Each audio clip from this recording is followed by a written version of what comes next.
যার শেকড় অনেক দূর পর্যন্ত বিস্তৃত, এটাকে তাফসিরে খেজুর গাছকে বোঝানো হয়েছে। সকল গাছপালাগুলো সহজেই বাতাসে উপড়ে যেতে পারে, কিন্তু খেজুর গাছ যেমন এক পায়ে মজবুতি নিয়ে দাঁড়িয়ে থাকে। কালিমাপন্থী মুসলমান শতবিভক্ত না হয়ে এক কালিমার ছায়াতলে তারা একতাবদ্ধ হয়ে বাতিল শক্তির মোকাবেলা করবে। সাহায্য করবেন কে? কে সাহায্য করবেন? আমরা পৃথক থাকবো? আমরা পৃথক যদি হয়ে যাই, পৃথক যদি থাকি, তখন শয়তানের দলটা তারা মজবুত হয়ে যাবে। তারা কি হয়ে যাবে? মজবুত হয়ে যাবে। ওরা চেষ্টা করছে আমাদেরকে বিচ্ছিন্ন করার জন্য। টের পাচ্ছেন না আপনারা? বিচ্ছিন্ন করার জন্য হাজারো চেষ্টা তারা অব্যাহত রেখেছে, চেষ্টা চালিয়ে যাচ্ছে। আমরা একতার প্ল্যাটফর্ম নিয়ে এগিয়ে যাব। জোরে বলি ইনশাআল্লাহ, আর জোরে বলুন ইনশাআল্লাহ। আল্লাহ রাব্বুল আলামিন ঐক্যের ব্যাপারে বলেছেন, واعتصموا بحبل الله جميعا ولا تفرقوا।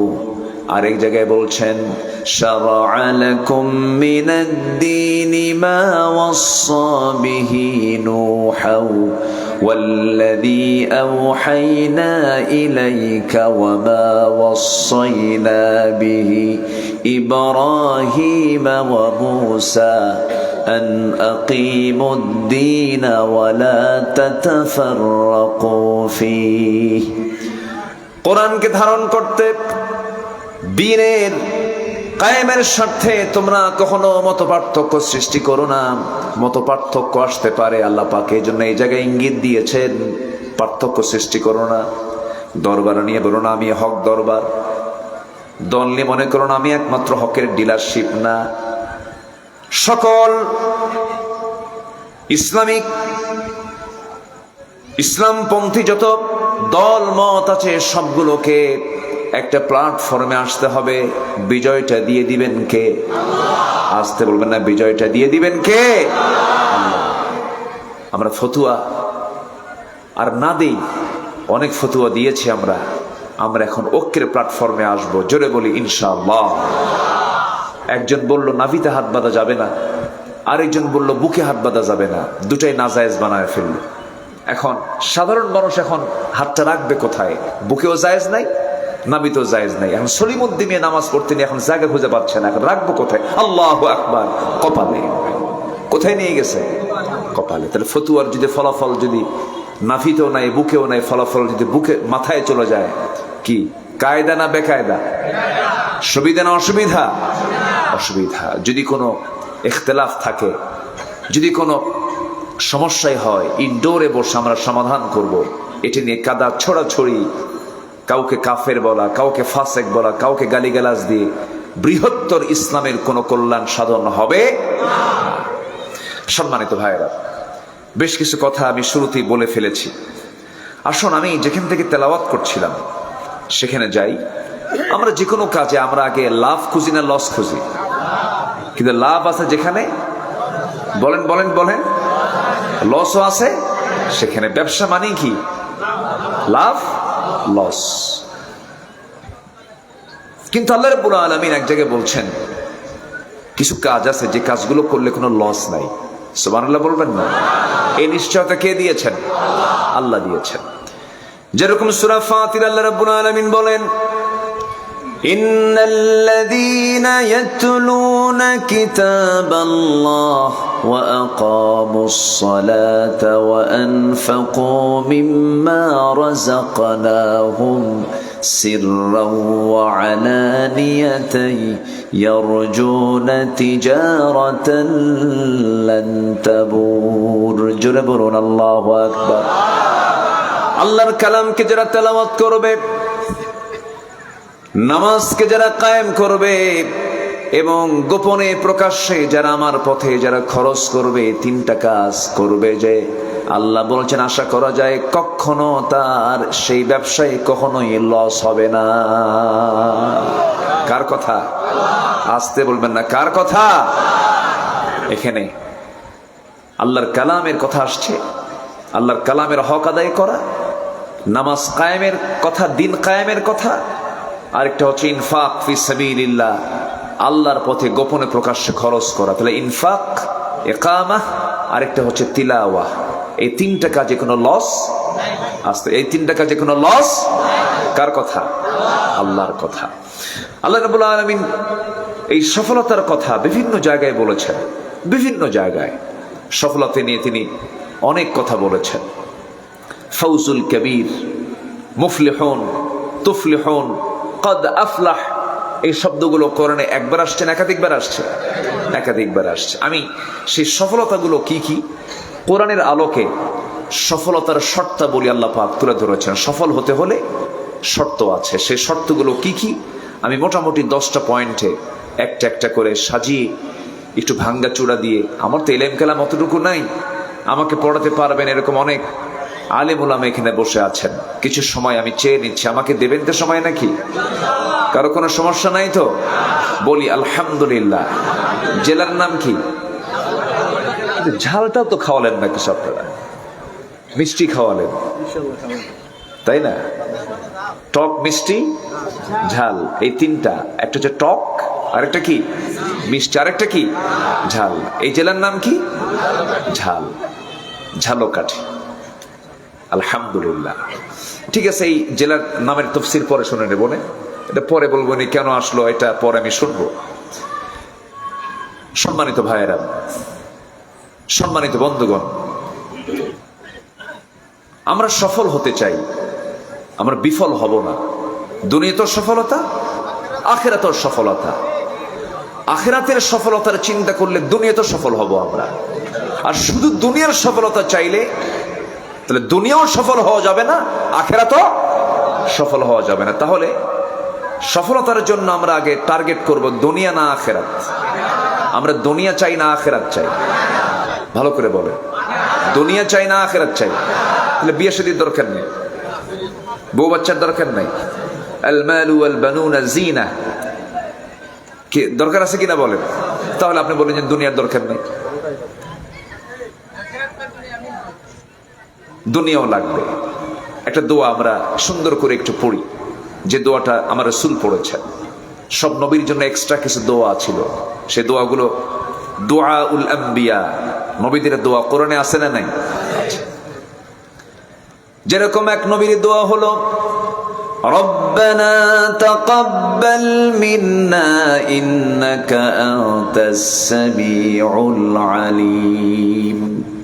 আরেক নবীর দোয়া হলো লা ইলাহা ইল্লা আনতা সুবহানাকা ইন্নী কুনতু মিনাজ জালিমিন।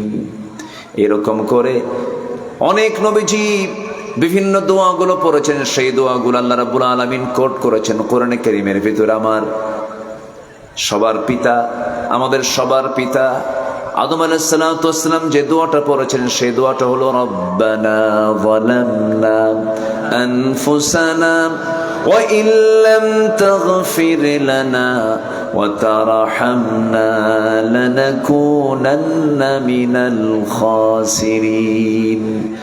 আমার নবীজি দোয়া করেছেন রব্বানা আতিনা ফিদ দুনিয়া হাসানাতাও ওয়া ফিল আখিরাতি হাসানাতাও ওয়া কিনা আযাবান নার ওয়াজআলনাল জান্নাতা মা'আল আবরার।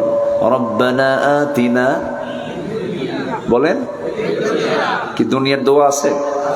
আখিরাত আছে না? আখিরাত আগে না দুনিয়া আগে? এই দোয়ায় কোনটা আগে আসছে বলেন? আখিরাত না আগে দুনিয়া? দুনিয়ার হাসানা দাও, আখিরাতের হাসানা দাও। দুনিয়াও লাগবে, দুনিয়ার দরকার আছে না নাই? দুনিয়া লাগবে হলো ইসলাম সহ। কি সহ বলেন? দুনিয়া, দুনিয়াকে লাগাবো ইসলাম দিয়া। কি দিয়া বলেন? দুনিয়া সাজাবো কি দিয়া? ইসলাম দিয়া। দুনিয়াকে যদি আমরা ইসলাম দিয়ে সাজিয়ে নেই, ব্যক্তিগত জীবন, পারিবারিক জীবন, সামাজিক জীবন, অর্থনৈতিক জীবন, রাষ্ট্রীয় জীবন যদি ইসলাম দিয়ে সাজিয়ে নেই, এটা হলো দুনিয়ার হাসানা হয়ে যাবে। দুনিয়াটা সুন্দরভাবে সাজিয়ে ফেললাম, আখিরাত আমার জন্য আল্লাহ রাব্বুল আলামিন সাজায় দিবেন। আমার জন্য মহান রব্বুল আলামিন একটা দুইটা জান্নাত নয়, আমার জন্য মহান রব্বুল আলামিন 8টা জান্নাতের দরজা রেডি রেখেছেন। জোরে বলি সুবহানাল্লাহ। কয়টা? 8টা। কোন আমলে কোন জান্নাত, আমার একটা দীর্ঘ আলোচনা আছে, আমি সেই দিকে আজকে যেতে পারবো না। কোন আমল করলে আল্লাহ পাক কোন আমলে কোন জান্নাত দিবেন, সাকার, জাহান্নাম, লাজা, এইগুলো কোন বদ আমলে এই জাহান্নামগুলো হবে, এই দরজাগুলো হবে, এটা আল্লাহ পাক বিস্তারিত কোরআনে বিভিন্ন জায়গায় বলেছেন। তবে আমরা জান্নাত আল্লাহর কাছে চাবই যখন, কয় নাম্বারটা চাবো? আসতে কয়, আরো জোরে, কয় নাম্বার? তাহলে আমরা কি পিছে থাকবো না আগায় থাকবো? বলেন বলেন বলেন, আগায় থাকবো। জান্নাতের দিকে আস্তে আস্তে যাব না, দৌড়া দৌড়া যাব।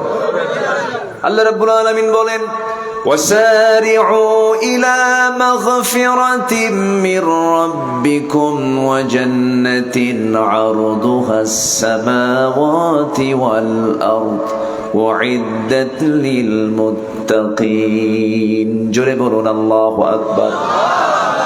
আমার রবের দিকে, মাগফিরাতের দিকে, জান্নাতের দিকে দৌড় মারো, দেরি করো না, সময় চলে যায়। ফজর নষ্ট করো না, জোহরটা নষ্ট করো না, আসরটা নষ্ট করো না। ঘুমিয়ে কাজা করেছে ফজর, তখনও জাগনি যখন জোহর। কবি নজরুল আলহামদুলিল্লাহ বলেন, জোরে বলি আলহামদুলিল্লাহ। একটু পাগলামি মাঝে মাঝে করেছেন, মাঝে মাঝে একটু পাগলামি, কবিরা তো একটু পাগলামি করে। কবি সাহিত্যিক যারা তার একটু ভাবুক হয়তো। তুমি নারী, তাই চেয়ে থাকি সে মোর কি অপরাধ। দেখেন এখানে এসে কোন প্যাঁচ লাগায় দিছে। তুমি নারী, চেয়ে থাকি সে মোর কি অপরাধ। সব নারীর দিকে কি চেয়ে থাকা যাবে না। কবিরা والشعراء يتبعهم الغاوون, শুআরা যারা হয়, কবিরা যারা হয়, তারা একটু পথভ্রষ্ট হয়। কিছু কিছু কবিদের পথভ্রষ্টতা আছে না নাই বলেন তো? আচ্ছা, আমার দেশেও শামসুর রহমান ছিল, শামসুর রহমান না, শামসুর শয়তান ওটা। একটা ছিল হনুমান আজাদ, এরকম ছিল। নাস্তিকরা এরা ভাবতে ভাবতে আল্লাহকেই ভুলে যায়। সেই শিক্ষার কোনো দাম নেই। যে শিক্ষা ঠেলায় আল্লাহকে ভুলে যায়, সেই শিক্ষার কোনো দাম আছে? আমাকে সবার আগে খুঁজে বের করতে হবে আমার রবকে। আসতে বলবেন না, কে? আল্লাহ তাআলা।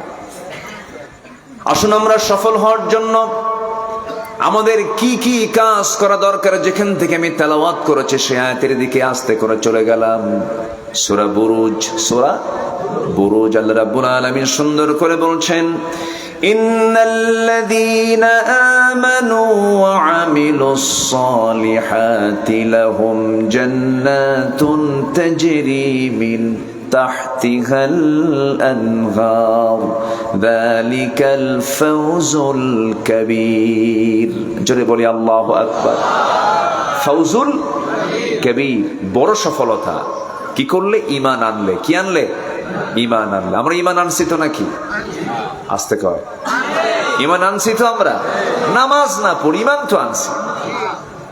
এরকম লোক আমার দেশে কম না বেশি? হুজুর মুরিদ তো হয়েছি, গাঁজা খাই আর মদ খাই, আছে না নাই? এরকমও দরবারও আছে। তোমার সারা বছরে কিচ্ছু করা লাগবে না, বছরে 2টা করে গরু পাঠাবা, সব মাফ। গরু পাঠায় দিবা, 2টা খাসি পাঠায় দিবা, সব মাফ। এরকম বেদাতি দরবারও আমার দেশে আছে না নাই?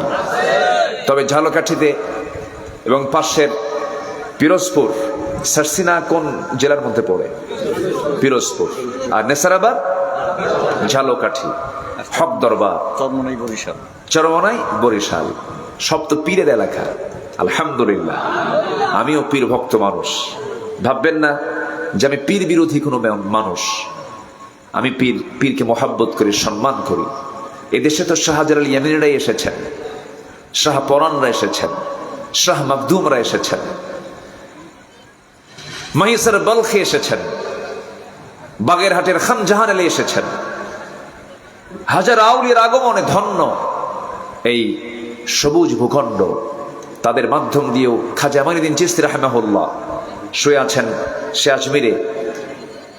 তাদের মধ্য দিয়েই তো এই বিশাল এই ভূখণ্ডে ইসলামের যে প্রসার ইসলাম যে প্রসারিত হয়েছে তাদের মাধ্যম দিয়ে আমি কেন তাদেরকে অসম্মান করব, অসম্মান জানিয়ে কেন কথা বলবো? কিন্তু পীর নামের কিছু কলঙ্ক আমার দেশে আছে। আসতে বলবেন না, আছে না নাই? আছে। কিছু দুষ্ট আছে, খাজা দিল কর তাজা, ইসমে জালাল গাজার কলকি খাওয়া হালাল। যেরকম নাউজুবিল্লাহ আছে কিনা বলেন? এরকম আছে না নাই? পানির তলে মোমবাতি বাও বাতাসে নেভে না, বাবার নামে হালকা দিলে অজু গোসল লাগে না। অজুও লাগে না, গোসলও লাগে না। মাথার চুলে জট, পাকতে পাকতে মহাজট। এরপরে মৌসার দাড়ি সমান, মুখ দেখা যায় না। মাথার চুলও বড়, মোষ বড়, দাড়ি বড়, বগলের চুলও বড়, নিচের দিকে আর গেলাম না। দুর্গন্ধ পচা, মাথার চুলের মধ্যে উকুন থাকতে থাকতে উকুন পর্যন্ত বিরক্ত। উকুন কয় আমি এমন চুলে আসলাম যে চুলে তেলও নাই। এই হচ্ছে শয়তান। এরাও নামের আগে পীর শব্দ যোগ করে। এই ভণ্ড দরবারগুলোকে ভেঙ্গে চুরমার করে দেওয়া দরকার। আস্তে কন কেন? আস্তে কন কেন? যেখানে কবর পূজা হয় সেখানে অবশ্যই লাঠির বাড়ির দরকার আছে না নাই? কি ঠিক আছে না? কবর পূজা আছে না? আছে কিনা বলেন? সেজদা দিয়ে দেয়। যেরকম নাউজুবিল্লাহ। খুব বেশি দূরে না তো, এই বেল্টেই, খুব বেশি দূরে না। এরকম ভণ্ড দরবারে এই বেল্টই আছে আরো। এটা এদিক সেদিক তাকাবেন, চোখ বন্ধ করবেন, দেখবেন সব খুঁজে পাবেন। কি যে সেখানে বেদাতি কাজ চলে, কল্পনাতীত। মুহতারাম উনিও হজে গেছেন। আল্লাহ পাক আমাকে নবীর কবর আমি কতবার জিয়ারা করেছি আমার মনে নাই, বহুবার করেছি। আমি একটা দিন দেখলাম না আমার নবীর কবরের সামনে গিয়ে কেউ ফুল নিয়ে দাঁড়ায় থাকলো। একটা ফুল কিন্তু নবীর কবরে কেউ জমা দেয় না। আমার নবীর কবরে ফুল দেওয়া যদি জায়েজ হতো, গোটা পৃথিবীর সব ফুল গিয়ে জমা হতো আমার নবীর কবরে। তুমি কোন সাদা মাথা হয়ে গেছো তোমার কবরে ফুল লাগে? ফুল দেওয়া এটা কি সাধারণ কাজ না শিরকের কাজ? বলেন বলেন বলেন বলেন, কিসের কাজ? শিরকের কাজ। অতএব বেদাত আছে যেখানে আমরা নাই, আমরা নাই সেখানে আমরা কবরবাসীর কাছে চাবো না, আল্লাহর কাছে চাবো।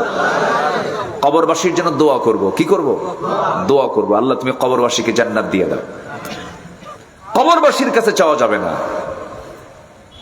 আহলুল কবর, কবরের যে বাসিন্দা তার কাছে চাওয়া যাবে না।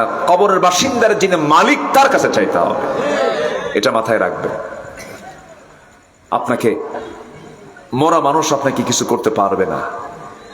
আমাকে উপকার করবেন যিনি, আমার ক্ষতি করবেন যিনি, তিনি আমার কে? আসতে বলবেন না, তিনি আমার কে? আল্লাহ পাক। মনে হয় কষ্ট দিলাম আপনাদের, কষ্ট পাচ্ছেন না তো? এই কথাগুলো কি বলার দরকার ছিল?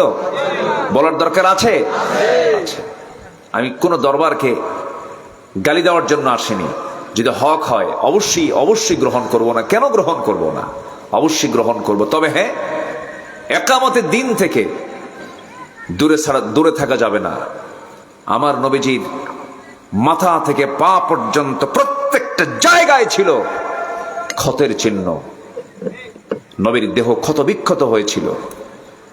নবী যেদিন মারা যাবেন, আম্মা জান আয়েশা রাদিয়াল্লাহু আনহার উরুতে মাথা রেখে কষ্ট পাচ্ছিলেন, প্রচন্ড কষ্ট পাচ্ছিলেন নবীজি। নবীজির চোখের পানি বের হচ্ছিল, কপাল ঘেমে যাচ্ছিল, খেতে পারছিলেন না। রাসূল বলছেন, আয়েশা, ওই যে ইহুদিরা আমাকে খাবারের মধ্যে বিষ দিয়েছিল, সেই বিষের প্রতিক্রিয়া এখন, সেই বিষক্রিয়া এখন দেখা দিয়েছে, খুব কষ্ট হচ্ছে আমার। আমার নবীজি আরাম ফরমাচ্ছিলেন। এমন সময় সাইয়েদনা বেলাল যখন আযান দিলেন, নামাজের জন্য স্থির হয়ে যেতেন রাসূল। যখন আযান হয়ে যেত, নবীজি স্বাভাবিকভাবে উঠে দাঁড়ানোর জন্য চেষ্টা চালাচ্ছিলেন, কিন্তু মাথা চক্কর মেরে পড়ে যেতে নিলেন। আম্মা জান আয়েশা তাকে ধরে ফেললেন। ধরার সঙ্গে সঙ্গে বলছেন, আয়েশা, আমার বুঝে জামাতে নামাজ আর হবে না, আমি আর জামাতে নামাজ পড়তে পারবো না। তুমি আমার বাল্য দিনের বন্ধু, তোমার বাবা আমার বন্ধু, আমার ছোট আবু বকরকে বলে দাও আমার মুসল্লায় যেন দাঁড়ায় আমার দায়িত্বটা পালন করে নেয়। রাসূল বলছেন, আয়েশা রে, এই যে আমার কোমরটা কুঁজো হয়ে গেছে, আমি দাঁড়াতে পারছি না, এটা হচ্ছে আমার খন্দকের ময়দানের ফলাফল। খন্দকের পরীকে খনন করতে নিয়ে, ওরে আয়েশা, আমি যে ওই কোদাল মেরে মেরে 4টা দিন না খেয়ে কোদাল মেরে মেরে বাংকার খনন করেছি, পরীকে খনন করেছি, ওই যে আমার কোমর কুঁজো হয়ে গেছে, মরার দিন পর্যন্ত আমি আর কোমর সোজা করতে পারতেছি না। দিন কায়েমের সংগ্রাম করতে গিয়ে আমার নবীর কোমর চলে গেছে।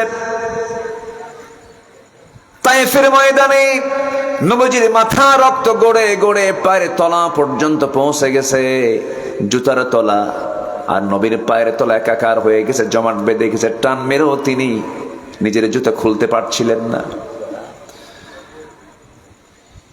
দিন কায়েমের জন্য যে বিশ্ব নবীকে আল্লাহ রাব্বুল আলামিন এমন সম্মান দিয়েছেন, রোদের আকাশে যখন তিনি হাঁটতেন তার সম্মান আল্লাহ রাব্বুল আলামিন রোদের নিচে, সূর্যের নিচে মেঘ ছায়া দিতেন।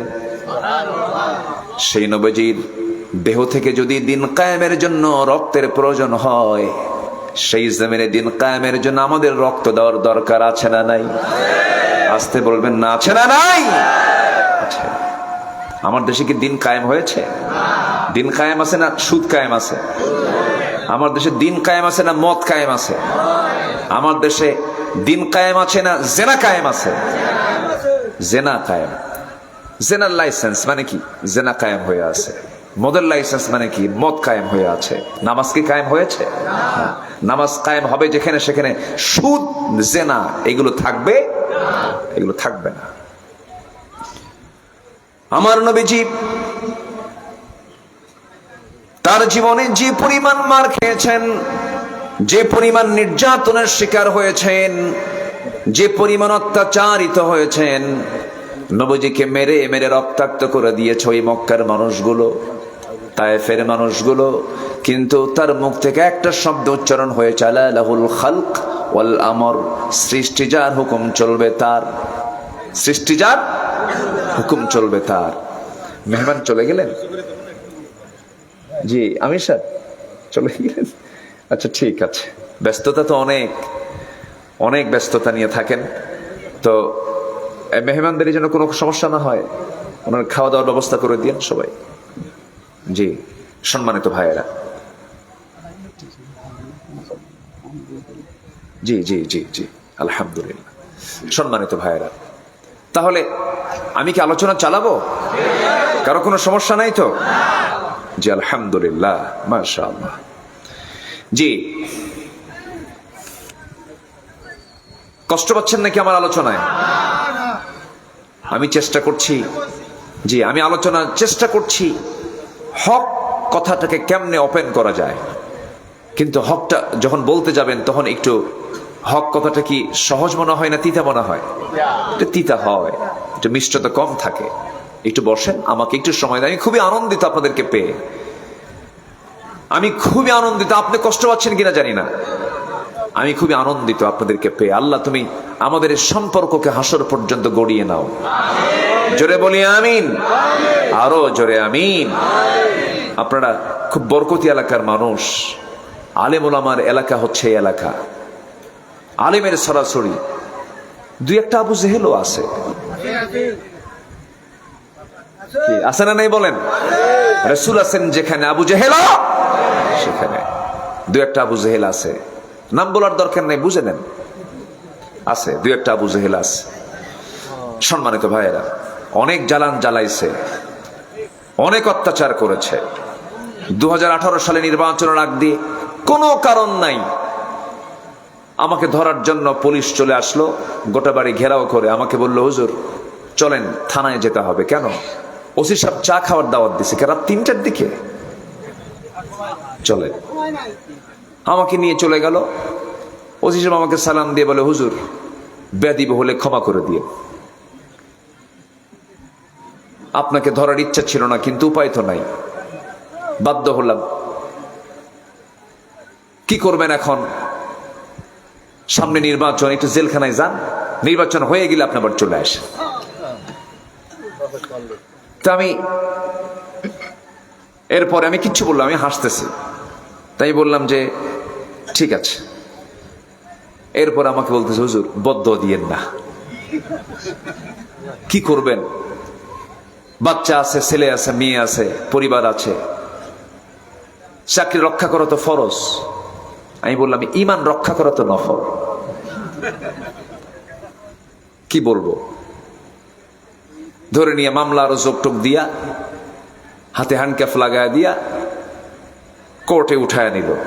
কোর্টের যিনি জজ আমার দিকে তাকায় জিব্বাই কামড় মেরে বলে, কামটা করছে কি? আইনের ধারার দিকে তাকায় আরো সে আশ্চর্য হয়ে গেল, এই তো জামিন দেওয়াই যাবে না, জামিন দিলে আমার চাকরি নাই। আস্তে করে জেল হাজতে পাঠায় দিল। মনে কোনো কষ্ট নেইনি, কারণ আমি জেলখানার নাম দিয়েছি 16 বছরের, বিগত সময়ের 16 বছরের জেলখানার নাম দিয়েছিলাম হলো মাদ্রাসা ইউসুফিয়া, মাদ্রাসায় ইউসুফিয়া। আমি ওটার নাম দিয়েছি কারণ ইউসুফ আলাইহিস সালাম জেল খেটেছেন অল্প সময় না দীর্ঘ সময়? দীর্ঘ সময়, দীর্ঘ সময়।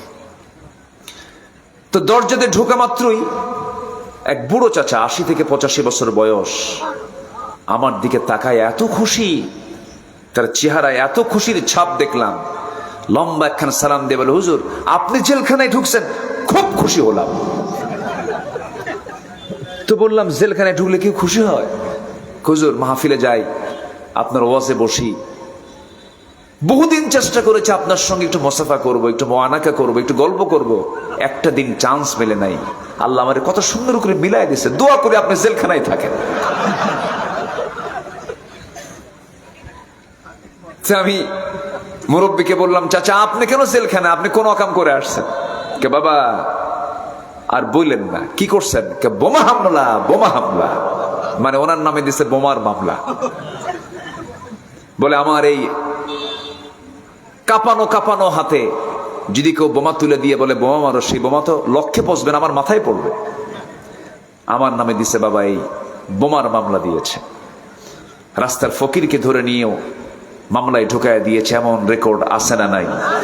আসতে বলবেন না, আছে না নাই? আল্লামা সাঈদী আপনাদের সন্তান, আপনাদের কলিজার টুকরা। আমরা কি সম্পদ যে হারিয়েছি, তার শূন্যতা পূরণ করার মতো মানুষ নাই। তিনি কি ছিলেন না বলেন? একটা রাষ্ট্রের সংস্কার থেকে শুরু করে নিয়ে ব্যক্তি জীবনের প্রত্যেকটা অঙ্গনে তার যে ভূমিকা, তার যে অবদান, এটা স্মরণীয় হয়ে থাকবে। আল্লাহ তুমি তার কবরটাকে জান্নাতের টুকরা বানায় দাও। খুব বেশি দূরে না তো আপনাদের বাড়ি এখান থেকে, খুব কাছাকাছি, একই ভাষা তো, একই ভাষার মানুষ আপনারা, মনও ঠিক আছে না? এটা টান মারে, এক টানের মধ্যে যে কি মজা আছে, আলহামদুলিল্লাহ বলেন। জি, আল্লামা সাঈদীর খুনের সঙ্গে যারা জড়িত, সবার আগে তার বিচার করতে হবে, তাদের বিচার করতে হবে, ঠিক কিনা বলেন? হ্যাঁ, বিচার করতে হবে। পরিকল্পিত হত্যা এটা, সাজানো নাটক তৈরি করে তাকে হত্যা করা হয়েছে। কেন জানি আমার কাছে মনে হয় আল্লামা সাঈদী হচ্ছেন ইমামে আজম আবু হানিফা রাহমাতুল্লাহর যোগ্য উত্তরসূরি। মিলে যায়, অনেক কিছু মিলে যায়। আল্লাহু আকবার। আবু হানিফা রাহমাতুল্লাহ আলাইহিকে মেরেছিল কিন্তু কোনো কাফের না, কোনো মুশরিক না, কোনো ইহুদি না, কোনো খ্রিস্টান না, মেরেছিল মুনাফিক চক্র। বাদশাহ মনসুর মেরেছিল। তাকে বলেছিল, আবু হানিফা তোমাকে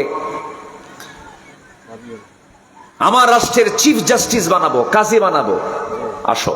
উনি বললেন, তোর মতো জালিম শাসকের কাজীগিরি করে লাভ নাই। এই কথা বললেন, আসামি হয়ে গেলেন, জেলখানায় ঢুকানো হলো।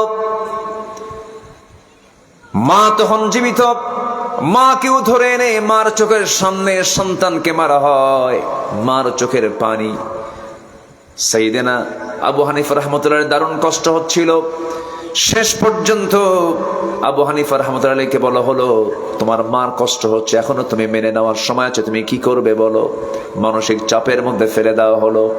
সেই সময় মা উচ্চ কণ্ঠে বলছে, কলিজার টুকরা আমার সন্তান আবু হানিফা, চিন্তা করিস না রে, আমার চোখের পানি দেখে তুই ভয় পাবি না। আমার চোখের পানি বের হওয়ার কারণ হলো, না জানি তুই তো মানুষ, অত্যাচার সহ্য না করতে পেরে না জানি কোন সময় যেন বাতিল শক্তির তুই সমস্ত কথাগুলো মেনে নেস। আমি এই চিন্তায় কান্দি। আমি চাই কষ্টগুলো সহ্য করতে করতে এক পর্যায়ে তুই শহীদ হয়ে যাবি, আর আমি তোর মা শহীদের মা হওয়ার গৌরব অর্জন করব। জোরে বলি সুবহানাল্লাহ। দীর্ঘ 8টা বছর জেলখানায় থাকলেন। শেষ পর্যন্ত তাকে খাবারের মধ্যে বিষ প্রয়োগ করে তাকে দুনিয়া থেকে বিদায় করে দেওয়া হলো। তিনি দুনিয়া থেকে বিদায় নিলেন। আবু হানিফা রাহমাতুল্লাহ আলাইহি, আল্লামা সাঈদ রাহিমাহুল্লাহ, তিনি আমাকে খুব স্নেহ করতেন। জেলখানায় থাকতে তার ছেলেকে ডাক দিয়ে বলে, বাবা মাসুদ, তুমি আমার প্রিয়, আমার স্নেহের আব্দুল্লাহ আল আমিনের জন্য আমার মাথার টুপিটা খুলে দিলাম, তুমি তোর মাথায় পড়ায় দিও। খুব ভালোবাসছেন আমাকে। ওনার প্রতিষ্ঠিত খুলনার সিদ্দিকিয়া মাদ্রাসার মাহফিল কে করবে, উনি জেলখানা থেকে বলতেন যে আমার আব্দুল্লাহ আল আমিন আমার মাদ্রাসায় যাবে। 4 বছর মাহফিল করার পর সেখানেও মাহফিল বন্ধ করে দিয়েছিল, মাহফিলে যেতে দেয়নি। সম্মানিত ভাইয়েরা, সে আল্লামা সাঈদীর যারা খুনি, যারা হত্যাকারী, অবশ্যই বিচার হওয়ার দরকার আছে না নাই? আসতে বলবেন না, আছে না নাই? চান কারা কারা একটু হাত উঁচু করে দেখান। আল্লাহ কবুল করুন। জোরে বলি আমিন, আরো জোরে আমিন। সম্মানিত ভাইয়েরা, আমরা বিফল হতে চাই না সফল হতে চাই?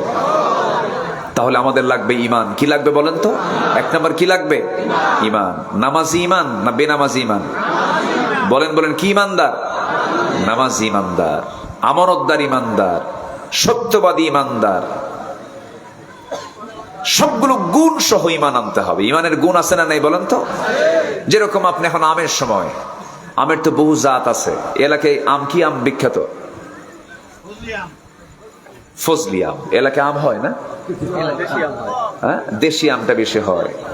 তবে পাশেই কিন্তু সাতক্ষীরা, সাতক্ষীরার আবার আমটা খুব ভালো।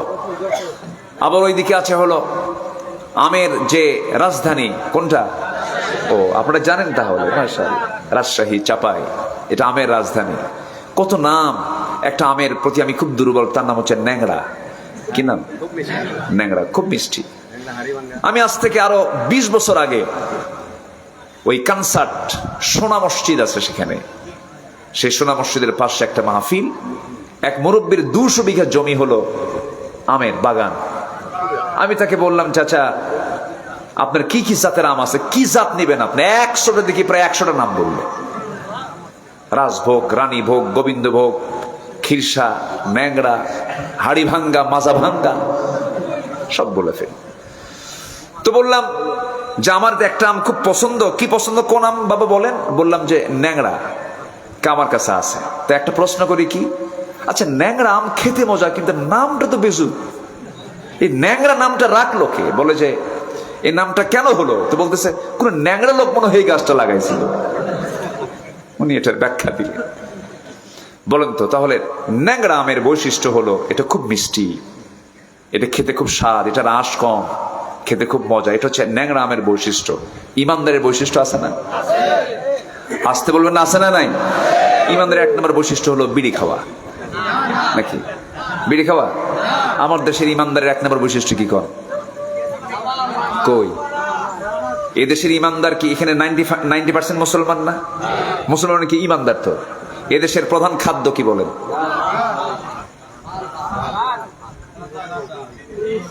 এই তো বিড়ি কইছে একজন। ভাত আপনি একবেলা না খান, বিড়ি খাইতেই হবে।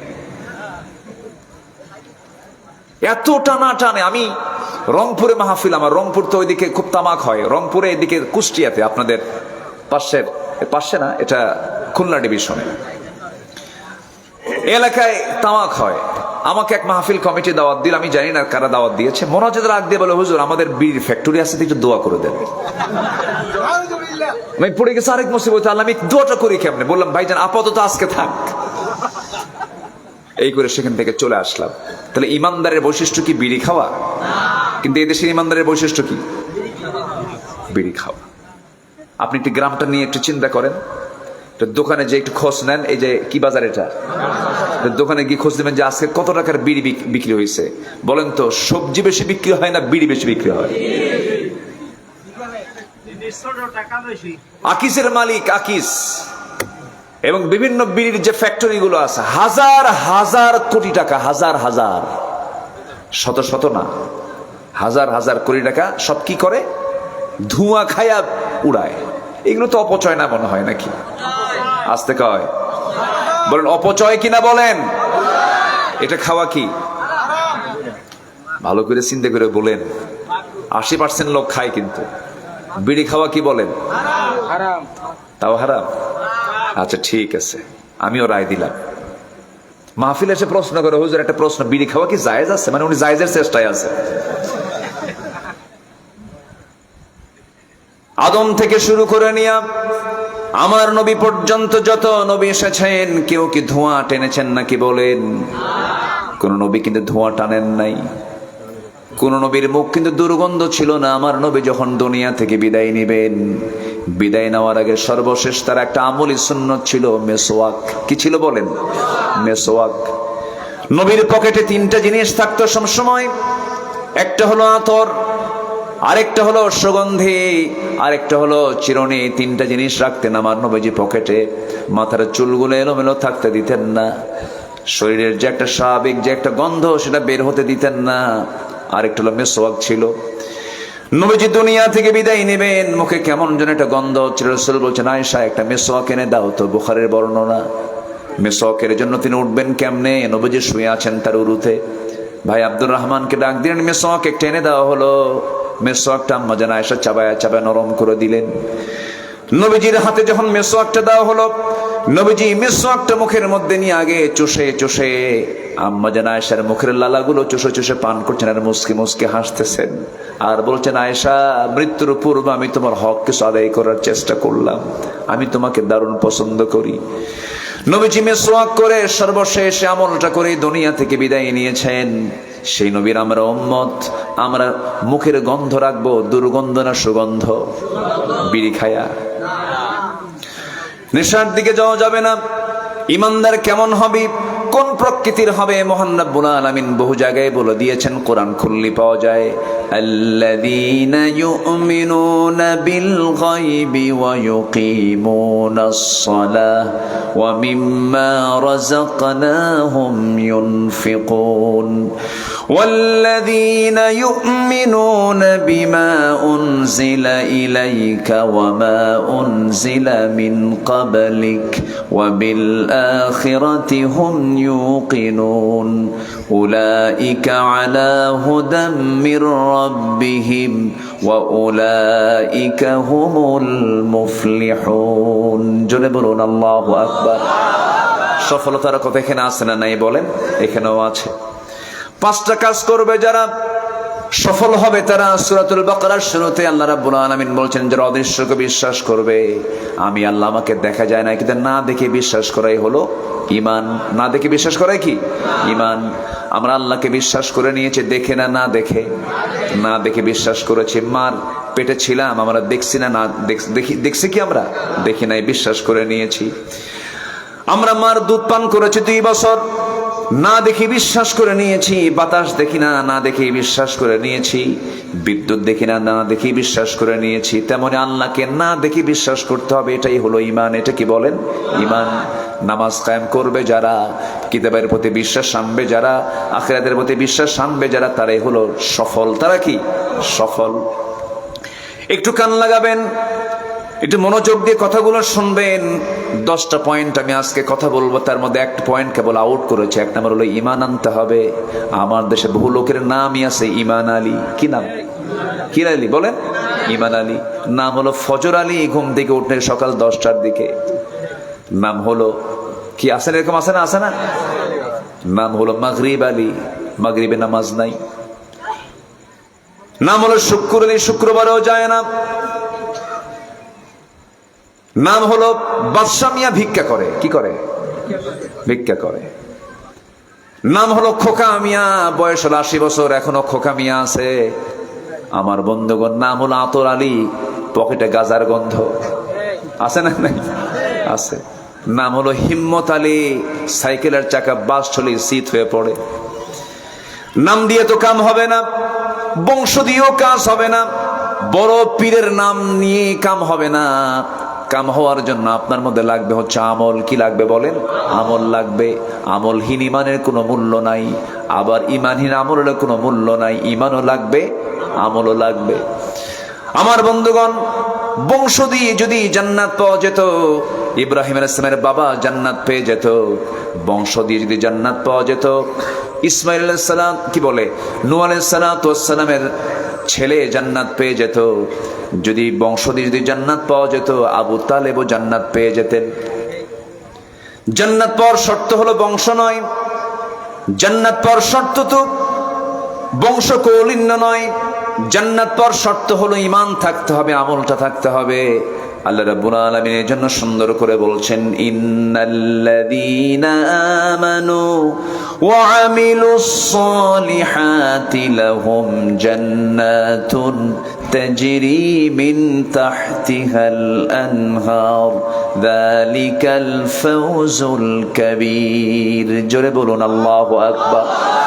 মহা সফলতা তোমার ভিতরে আসবে যদি তুমি ঈমান আনতে পারো, নেক আমল করতে পারো। নেক আমলগুলো কি কি একটু পরে আসতেছি, পয়েন্টগুলো একটু বলে নেই। নাম্বার 1 আমরা শিখে নিলাম। নাম্বার 2 এখন আসেন। পরিশুদ্ধিতা দরকার, পরিশুদ্ধতা দরকার, তাজকিয়াতুন নফস দরকার। ইমান আছে, আমল আছে, কিন্তু নফসের শুদ্ধতা নাই, কাম হবে না। নামাজ পড়ছি, আমাকে দেখছে কেউ, বাহবা দিচ্ছে, মানুষের জন্য নামাজ পড়ছি আমি, নামাজ ঠিকই পড়লাম, কিন্তু নামাজ আমার হবে না। আমার ভিতরে কি চলে আসছে? নফসের মধ্যে ভেজাল হয়ে গেছে। মানুষ আমাকে দেখবে আমি নামাজি, দান করলাম, গোপনে দান করে আপনি পরিতৃপ্ত হচ্ছেন না, প্রকাশ্যে দান করতে হবে। কেন? আমাকে দানবীর বলবে।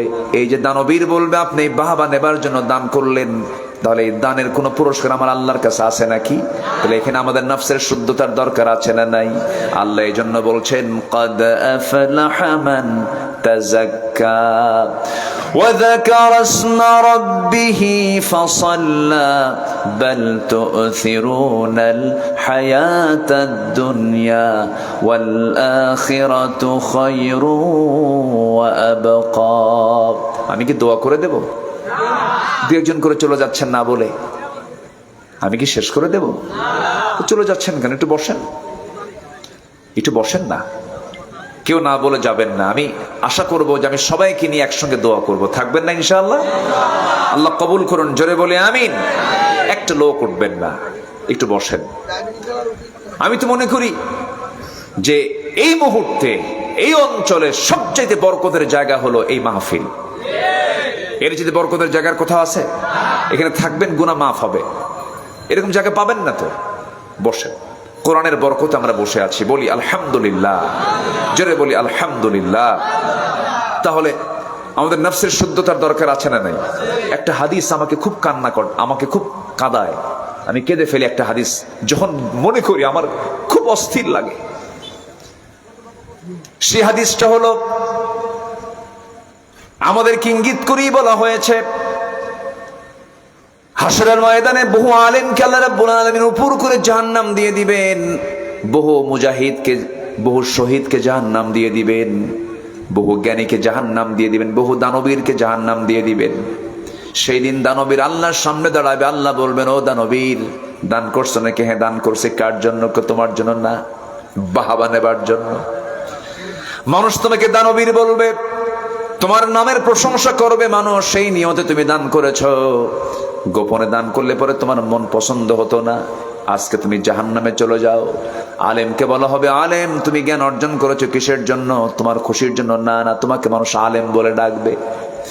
তোমাকে বড় বুজুর্গ বলবি, তুমি আমার জন্য ইলম অর্জন করো নাই, তুমি জাহান্নামে চলে যাও। এরপরে মুজাহিদকে ডাকা হবে, শহীদকে ডাকা হবে। শহীদ আল্লাহর সামনে দাঁড়াবে, আল্লাহ বলবেন, ও শহীদ, আমার সামনে তুমি সাক্ষ্য দিয়ে দাঁড়িয়ে আছো, কিন্তু যুদ্ধ কেন করেছিলে? আল্লাহ তোমার দিনকে কায়েমের জন্য। কার খুশির জন্য? তোমার না। তুমি জিহাদে আসছো, তোমাকে গাজী খেতাব দেবে মানুষ, সেই নিয়তে তুমি যুদ্ধ করতে আসছিলা। আজকে তোমাকে জাহান্নাম যেতে হবে। তাহলে দেখেন, শহীদ ধরা খেয়ে যাবে, আলেমরা ধরা খেয়ে যাবে, হাফেজরা ধরা খেয়ে যাবে, দানবীররা ধরা খেয়ে যাবে। একমাত্র একটা জায়গায় ধরা খাবে, সেটা হলো কিসের সমস্যা? বলেন বলেন, নফসের সমস্যা। কিসের সমস্যা বলেন? নফসের সমস্যা। তাহলে এটার সমস্যার সমাধান করার দরকার আছে না নাই? আসতে বলবেন না, আছে না নাই? আছে। একটা আয়াত সমাধান দিয়ে দিয়েছে, সবাই বলেন, কুল ইন্না সালাতি ওয়া নুসুকি ওয়া মাহইয়ায়া ওয়া মামাতি লিল্লাহি রাব্বিল আলামিন। নফস, রূহ, কলব, যদি আমরা তিনটা শব্দ পাচ্ছি, তিনটা শব্দের অর্থ কিন্তু ভিন্ন ভিন্ন, এবং এই তিনটা শব্দ আবার কিন্তু মূল কিন্তু একই ফাংশন, কিন্তু একটু ভিন্ন ভিন্ন শব্দ। নফস, রূহ, কলব, লেজিসলেটিভ, অ্যাডমিনিস্ট্রেটিভ, ফেডারেটিভ। নফস হলো ইহকালীন চেতনা। নফস শুধু চায়, গাড়ি চাই, বাড়ি চাই, সম্পদ চাই, কিন্তু রূহ হলো কার নির্দেশে চলে? ইয়াসআলুনাকা আনির রূহ কুলির রূহু মিন আমরি রাব্বি। এই জন্য শয়তান কোন বান্দার কলবের মধ্যে ঢুকতে পারে না, কোন বান্দার কলবের ভিতরে ঢুকতে পারে না, কলবের মধ্যে শয়তান ঢুকতে পারে না, কলবের দরজায় যায়। আমরা একটা সূরা সবাই জানি, সবাই পড়ি, সবাই বলেন, কুল আউযু বিরাব্বিল ফালাক মিন শাররি মা খালাক ওয়া মিন শাররি গাসিকিন ইযা ওয়াকাব ওয়া মিন শাররিন নাফাসাতি ফিল উকাদ ওয়া মিন শাররি হাসিদিন ইযা হাসাদ। সবাই বলেন, কুল আউযু বিরাব্বিন নাস মালিকিন নাস ইলাহিন নাস মিন শাররিল ওয়াসওয়াসিল খান্নাস আল্লাযী ইউওয়াসওয়িসু ফি কুলুবিন নাস। হুজুর ঠিক কইছে নাকি? কি হবে? ফি সুদুরিন নাস কুলুবিন নাস, কিন্তু আল্লাহ বলেন নাই। কলবের দরজা হলো সদর। কলবের দরজা কি? সদর। কলবের উপরে সদর। এই সদরের কাছে এসে ফি সুদুরিন নাস, শয়তান এসে মানুষের সদরে এসে ধাক্কা মারে। আল্লাযী ইউওয়াসওয়িসু ফি সুদুরিন নাস মিনাল জিন্নাতি ওয়ান নাস, জিন এবং মানুষ জাতির ভিতর থেকে। আমার বন্ধুগণ, এই জন্য ওই কলব আল্লাহ রাব্বুল আলামিন আল্লাহ নিজেই চালান। এই জন্য আল্লাহর কাছে আমরা দোয়া করব, ইয়া মুকাল্লিবাল কুলুব সাব্বিত কলবি আলা দীনিক। আল্লাহর কাছে বলবো, আমরা আমাদের দিলকে তোমার পথের সাবিত রাখো। জোরে বলি আমিন, আরো জোরে বলি আমিন। আল্লাহ সকল প্রকার রিয়া থেকে, প্রদর্শনী থেকে আল্লাহ পাক আমাদেরকে হেফাজত করুন। জোরে বলি আমিন। তাহলে এক নাম্বার হলো আমলওয়ালা ঈমান। এক নাম্বার কি বলেন? আমলওয়ালা ঈমান। নাম্বার 2 হলো তাসকিয়াতুন নফস, নফসের শুদ্ধতা। যা করব কার জন্য? যা করব কার জন্য? নামাজ, রোজা, হজ, যাকাত, দান সদকা, সকল কর্মকাণ্ড আল্লাহর জন্য। কবুল করবেন কে? আসতে বলুন, কবুল করবেন কে? আল্লাহ রাব্বুল আলামিন বলেন, তিনটা কাজ করবে তুমি। সূরাতুল আলার ভিতরে আসছে, ক্বাদ আফলাহা মান তাযাক্কা ওয়া যাকারা ইসমা রাব্বিহি ফাসাল্লা। নাম্বার 2 হলো তোমার রবের নামটা সুন্দর করে নিবা। আল্লাহ, সুবহানাল্লাহ, আলহামদুলিল্লাহ, আল্লাহু আকবার, সুন্দর করে নামটা নিবা। সবচেয়ে বেশি খুশি হন কে? আসতে বলবেন না, কে খুশি হন? দুনিয়ার বাপকে ডাকবেন আপনি, দুনিয়াতে মাকে ডাকবেন আপনি, একবারের জায়গায় দুবার ডাকবেন বিরক্ত, 3 বার ডাকবেন মহাবিরক্ত। আপনি যতই প্রিয় হন না কেন, বারবার ডাকলে পরে মানুষ বিরক্ত হয়ে যায়, কিন্তু আমার আল্লাহকে বারবার ডাকলে পরে আমার আল্লাহ তার উল্টা বেশি খুশি হয়ে যান। জোরে কোন সুবহানাল্লাহ। ডাকবো কারে? কাঁদবো কার কাছে? দুনিয়ার কারো কাছে কাঁদবেন, আপনাকে মাইন্ড করে বসবে। স্বামী যদি বউয়ের কাছে কান্দে, বউ বলবে তুমি কি পুরুষ, কান্দো কি? ঠিক আছে না? বলেন। বউ কান্দবে স্বামীর কাছে, স্বামী বলবে মেয়েরা কান্দেই, মেয়েরা কান্দেই মেয়েদের চোখের পানি এমনি চলে আসে। পুরুষের কাছে স্বামীর কাছে বইয়ের কান্না মূল্যহীন, স্ত্রীর কাছে স্বামীর কান্না মূল্যহীন, পৃথিবীর মানুষের কাছে পৃথিবীর মানুষের কান্না মূল্যহীন, কিন্তু আমার আল্লাহর কাছে বান্দার কান্না মহামূল্যবান। যেরকম সুবহানাল্লাহ। অতএব দুনিয়ার জন্য চোখের পানি ফেলে চোখের পানি নষ্ট করার দরকার নাই। চোখের পানি ফুরাবে একমাত্র কার সামনে? একটু জোরে বলেন, কার সামনে? দিনে রাতে কান্নাকাটি করার দরকার আছে না নাই? কান্নার শ্রেষ্ঠ জায়গা হলো সেজদা। কান্নার শ্রেষ্ঠ জায়গা কোথায়? সেজদা। চোখের পানি ফেলে ফেলে কাঁদবো। চোখের পানি যত ফেলবো আমি, জান্নাতটা তত নিকটে চলে আসবে। আপনি কি জানেন 7 সমুদ্রের পানি দিয়া জাহান্নাম নিভানো যাবে না, কিন্তু যদি কোনো বান্দা ওয়াল্লাযীনা ইয়াবিতুনা লিরাব্বিহিম সুজদান ওয়া কিয়ামা ওয়াল্লাযীনা ইয়াকুলুনা রাব্বানা ইসরিফ আন্না عذاب جهنم إن عذابها كان غراما إنها ساءت مستقرا ومقاما জোরে বলুন আল্লাহু আকবার। যে বান্দারা তেরা ধারে সেজদায় কিয়ামে সেজদার মধ্যে চোখের পানি ডুকরে ডুকরে কাঁদে আর চোখের পানি ফেলে ফেলে কাঁদে, আল্লাহ রাব্বুল আলামিন বলেন ওই সমস্ত বান্দার সমস্ত গুনাহগুলো মাফ করে আমি আল্লাহ তার জন্য জান্নাতের বাজেট পাস করে ফেলি। এই জন্য কাঁদবো কার কাছে? আসতে বলবে না, কাঁদবো কার কাছে? আমার কান্নার দাম কে দিবেন? আমার কান্নার মূল্য পৃথিবীর কেউ দেবে না। আমার কান্নার প্রকৃত মূল্য দিবেন তিনি আমার কে? আমার কান্নার মূল্য যথাযথভাবে জান্নাত দিয়ে দিবেন তিনি আমার কে? আল্লাহ তাআলা। ইমানদারের কিছু আমল আছে, কিছু খাসলত আমাদের মধ্যে নিয়ে আসতে হবে। ইমানদারের কিছু অভ্যাস আছে, সেই অভ্যাসগুলো আমাদের মধ্যে উপস্থিত থাকতে হবে। একটু পরে আসতেছি। নাম্বার 3 হলো সত্যবাদী হওয়া। আল্লাহ রাব্বুল আলামিন সুন্দর করে বলছেন যারা সত্যবাদী হবে তারা সফল হবে। আল্লাহ রাব্বুল আলামিন, আমি যেখান থেকে যে আয়াতগুলো বলতেছি সেখানে ফালাহ শব্দ পাবেন, আফলাহ শব্দ পাবেন, ফাউজুন শব্দ পাবেন, মুফলিহুন শব্দ পাবেন। আমার বন্ধুগণ, নাম্বার 4 হলো তাকওয়া অর্জন যারা করবে তারা সফল হবে। আল্লাহ রাব্বুল আলামিন বলেন ওয়ামান ইউতিইল্লাহা ওয়া রাসূলাহু ফাকাদ ফাযা ফাওজান আযীমা। আরেক জায়গায় সূরা নূরের 52 নম্বর আয়াতে আল্লাহ রাব্বুল আলামিন বলেন মান ইউতিইল্লাহা ওয়া রাসূলাহু ওয়া ইয়াখশাল্লাহ ওয়া ইয়াত্তাকিহি ফাউলাইকা হুমুল ফাইজুন। জোরে বলুন আল্লাহু আকবার। সব আয়াতে ফাইজুন আছে না নাই? মুফলিহুন আছে না নাই? আছে। একটু মিলায় নেবেন, সব আমার আল্লাহ বলে দিয়েছেন। তাকওয়া কাকে বলে? তাকওয়া মানে হলো বেঁচে থাকা, সকল হারাম থেকে নিজেকে গুটিয়ে রাখার নাম হলো তাকওয়া। হারাম কাজগুলোকে বাদ দেওয়ার নাম হলো তাকওয়া। আমার বন্ধুগণ, তাকওয়া কাকে বলে? সাইয়েদনা ওমর ফারুকের একটা ছোট্ট ইতিহাস আমার মনে পড়ে গেল। ওমর ফারুকের নাম সবাই শুনছেন তো? কয় নাম্বার খলিফা? অনেক রাত হয়ে যাচ্ছে মনে হয় না, শেষ করলে ভালো হয় নাকি? হ্যাঁ, কারো কোনো কষ্ট নাই তো? কতক্ষণ শুনবেন আপনারা? সারা রাত জানাজা সহ? কি বলে এটা? একটু বসেন। মাশাআল্লাহ, আপনাদের এই আগ্রহটা আলহামদুলিল্লাহ, আল্লাহ কবুল করুন। জোরে বলে আমিন। জি, তাহলে ওমর ফারুকের নাম সবাই শুনেছে। উনি কয় নাম্বার খলিফা বলেন? 2 নাম্বার। 1 নাম্বার কে? সাইয়েদনা আবু বকর রাদিয়াল্লাহু তাআলা আনহু। তার ছিল হলো দৃঢ়তা। আবু বকরের দৃঢ়তা ছিল এবং শান্ত ছিলেন। আর ওমর ফারুকের ছিল হলো কি? হ্যাঁ, রাগী। আচ্ছা, দেখেন রাগটা দেখতে। ওমর ফারুকের ছিল হলো কি জানেন? চূড়ান্ত সাহস। কি ছিল? চূড়ান্ত সাহস। রাগ ছিল ইসলামের পক্ষে। আল্লাহু আকবার বলেন।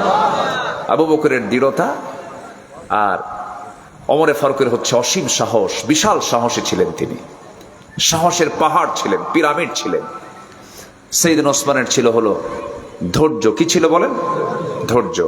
আর সাইয়েদনা আলীর ছিল হলো বীরত্ব। কি ছিল? বীরত্ব। আমাদের তাহলে এই গুণগুলো নেওয়ার জন্য কি আর অন্য কোনো নেতা ধরার দরকার আছে? আস্তে কান, অন্য কোনো নেতা ধরার দরকার আছে বলেন? এনারা থাকতেই তো আমাদের আর দরকার নাই। এই নতুন করে নেতাগুলো বানানোর কি দরকার? এমন নেতা বানালো 6 আগস্টের দিনে ওই নেতার একটা মাথাও নাই দেশে। কি মাথা ছিল? সব মাথা ভেঙ্গা সিট করে রাখছে। ডক্টর ইউনূসকে প্রশ্ন করা হলো, এইরকম মূর্তিগুলো কেন ভাঙ্গা হচ্ছে? উনি জবাব দিলেন, যেই প্রশ্ন আমাকে করেন কেন, মূর্তি যার ভাঙ্গা হয়েছে তার বেটিরে জিজ্ঞাসা করেন। কি কথা বুঝতেছেন না আপনারা? ডক্টর ইউনূস যদিও তিনি ইসলামী ব্যক্তিত্ব নন, তিনি ইসলামিক কোন স্কলার নন, ভুল থাকতেই পারে, কিন্তু এতদিন যারা ক্ষমতায় ছিল, 54 বছরে যারা ক্ষমতায় ছিল, তারা কি ইসলামী ব্যক্তিত্ব ছিল? তো এত প্রশ্ন করেন কেন? কেউ কেউ তার বিরুদ্ধে কথা বলে। সূরা রুম নামে একটা সূরা আছে, গুলিবাতির রুম আছে না? গুলিবাতির রুম, রোমকদের বিজয় হবে আল্লাহ পাক বললেন, কিন্তু কুরাইশরা ছিল হলো পারসিকদের পক্ষে। তো আল্লাহ তাআলা রোমকদের বিজয় হবে, রোমকদের বিজয়ের কথা কেন বললেন? এখানে তো কোনো দিনের কোনো বিষয় না, কিন্তু ওই প্রেক্ষাপটে কুরাইশদেরকে দমন করার জন্য, কুরাইশদেরকে বোঝানোর জন্য আল্লাহ পাক এই রোমকদের ইতিহাসটা এখানে টেনেছেন। তাদের যে ভবিষ্যৎ যে নিউজটা আল্লাহ পাক আগেই জানায় দিয়েছেন। তো আমি ডক্টর ইউনূসকে বলবো না যে উনি ইসলামী ব্যক্তিত্ব, কিন্তু ওনার জাতির এই মহাসংকটে তিনি যে হালটা ধরেছেন, তিনি কি, তার কি মনে হয় আপনাদের ক্ষমতার কোনো লোভ নিয়ে তিনি ক্ষমতায় বসেছেন? আসতে কোন কেন? ক্ষমতার লোভ নিয়ে বসেছেন? লোকটার নামটা কিন্তু সাধারণ নাম না, নামটা একটা নবীর নামে নাম, মুহাম্মদ ইউনূস। 2 নবীর নাম একসাথে। কয় নবীর নাম? 2 নবীর নাম একসাথে। লোকটা ম্যাজিক, লোকটার কথার মধ্যে একটা জাদু আছে, চমক আছে, ভালো করে কথা বলে, ভদ্র মানুষ। আমাদের দেশের রাজনীতির ভাষা দেখেন না, একদম রাস্তার ভাষার মতো, মুখে যা আসে তাই বলে। এই লোকটার ভাষার মধ্যে কিন্তু একটা মার্জিত ভাব আছে। এত গালিগালাজ পারছে, পদ্মা সেতুতে টুক করে ফেলে দেবে, আরেকজনকে সুবনি খাওয়াবে, এরকম কিছু কি তার মুখের মধ্যে পাইছেন আপনারা? ভদ্র মানুষ। এখন মাত্র তিনি ক্ষমতায় আসছেন। আমি আমার জীবনে রমজান মাসে পেঁয়াজের দাম কোনোদিন আমি 25 টাকা 30 টাকা পাই নাই, যেটা রমজান মাসে আপনারা পেয়েছেন এবছর। পান নাই? ভারত থেকে কোনো পেঁয়াজ আসছে? আসে নাই। সম্মানিত ভাইয়েরা, মানুষ যখন বিপদে পড়ে, সেই বিপদে কোন দোয়া পড়ে বলেন? কোন দোয়া বলেন? আমার দেশের যে বিশাল ক্রাইসিস, ওই ক্রাইসিস আসছিল কে আসছে বলেন? রাগ করলেন মনে হয়। উনি একজন অর্থনীতিবিদ, ওনাকে বলা হয় সুদখোর। কিছু হইলেই ওই গ্রুপটা সুদখোর তাকে বলে। আপনি কি সুদের বাইরে? এদেশের অর্থনীতির মূল চাকাই তো সুদ ভিত্তিক। তুমি যদি ইসলামকে কায়েম করতে, ইসলাম দিন কায়েমের যদি একজন কর্মী হয়ে যদি বলতে, এটা তোমার জন্য মানানসই হতো, তুমি সুদের উপরে দাঁড়িয়ে তুমি সুদখোর বলে গালি দাও কেমনে? মানে নিজে চোর, তুই তো মহাচোর, ও নিজেও কি চোর। সম্মানিত ভাইয়েরা, এগিয়ে যাচ্ছে বাংলাদেশ। আমরা সব দেখে শেষ করেছি। আমরা একটাবার আমরা দেখতে চাই, কোরআনের বাংলাদেশ দেখতে চাই। সবাইকে দেখতে চান? সব দেখে শেষ করেছি আমরা। কেউ 9 বছর, কেউ 16 বছর, কেউ 25 বছর, সব শেষ করছি আমরা। আমরা আগামীবার দেখতে চাই, আগামীতে দেখতে চাই এই দেশের সবুজ ভূখণ্ডে কোরআনের আইন প্রতিষ্ঠা পেয়েছে। সবাইকে চান আপনারা? সবাইকে চান? চান কারা কারা? হাত উঁচু করে দেখান মুসলমান।